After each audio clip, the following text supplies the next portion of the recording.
ఇక డీటెయిల్ చూస్తే నరేంద్ర మోడీ 75వ జన్మదినాన్ని పురస్కరించుకొని 15 రోజులు నిర్వహించే సేవా కార్యక్రమాలలో భాగంగా చివరి రోజు నాచారం ఢిల్లీ పబ్లిక్ స్కూల్లో సేవా పక్షం పేరుతో ప్రతిష్టాత్మక వ్యక్తుల సత్కార కార్యక్రమం నిర్వహించారు.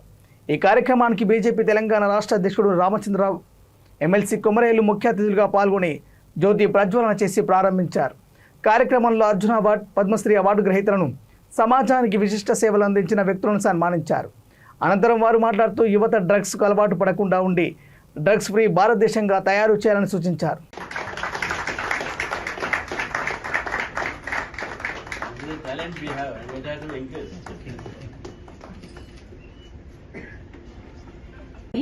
ఇప్పటికీ తననే నిలువెత్తు నిదర్శనంగా చూస్తూ ఉండడం అయితే చాలా గొప్ప విషయం.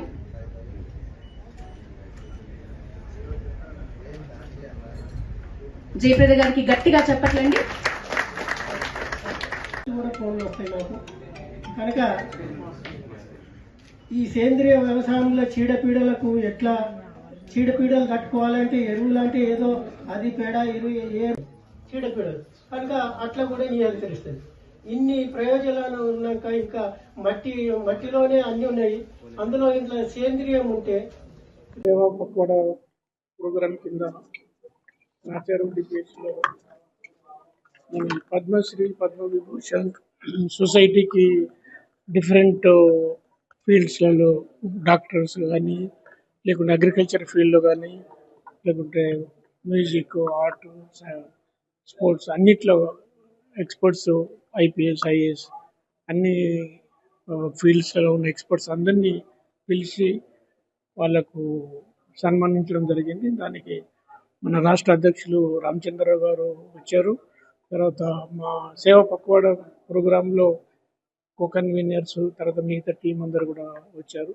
వాళ్ళందరికీ కూడా సన్మానం చేయడం జరిగింది. వాళ్ళ ఎక్స్పీరియన్స్, వాళ్ళకి ఏ విధంగా అర్జున అవార్డ్స్ కానీ, లేకుంటే పద్మభూషణ్, లేకుంటే వాళ్ళకు ఆ డిఫరెంట్ ఫీల్డ్స్లో వాళ్ళు చేసిన సర్వీసెస్, డిఫరెంట్ సర్వీసెస్ వాళ్ళు అందరికీ కూడా ఏ విధంగా వాళ్ళ ఎక్స్పీరియన్సెస్ షేర్ చేసుకోవడం, అది మన యూత్కు ఫ్యూచర్ చాలా యూస్ఫుల్ అవుతుంది. అగ్రికల్చర్ ఫీల్డ్లో, డిఫెన్స్ ఫీల్డ్లో, మన మెడికల్ ఫీల్డ్లో, మన ఐఏఎస్, ఐపీఎస్ వాళ్ళు ఏ విధంగా సర్వీస్ చేశారు, వాళ్ళకి ఏ విధంగా.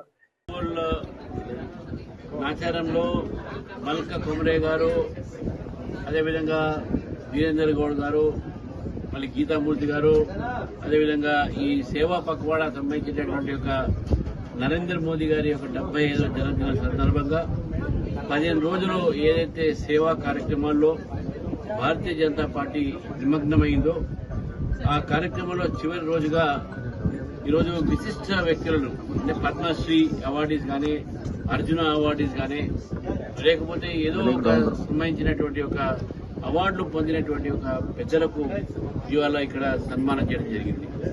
వారి కథలు, వారి యొక్క జీవిత ఏవైతే సాధించినటువంటి ఒక పనుందో, సాధించినటువంటి ఒక ఏవైతే కార్యక్రమాలు ఉన్నాయో అవన్నీ కూడా ఒక కథగా ఈరోజు యువత దాన్ని పాటించాల్సిన అవసరం ఉన్నది. ప్రతి ఒక్కరు కూడా కష్టపడి ఈరోజు పద్మశ్రీ సంపాదించారు.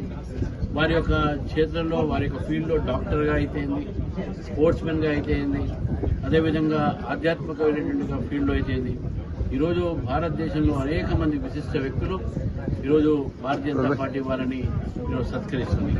ఎందుకంటే వాళ్ళు రాబోయే తరాన్ని ఈరోజు అందరినీ కూడా ప్రోత్సాహన చేసేటటువంటి వాళ్ళ గాథలు ఉన్నాయి. కాబట్టి ఈరోజు ఈ కార్యక్రమంలో చాలా మంది పాల్గొనడం జరిగింది. అంతేకాకుండా ముఖ్యంగా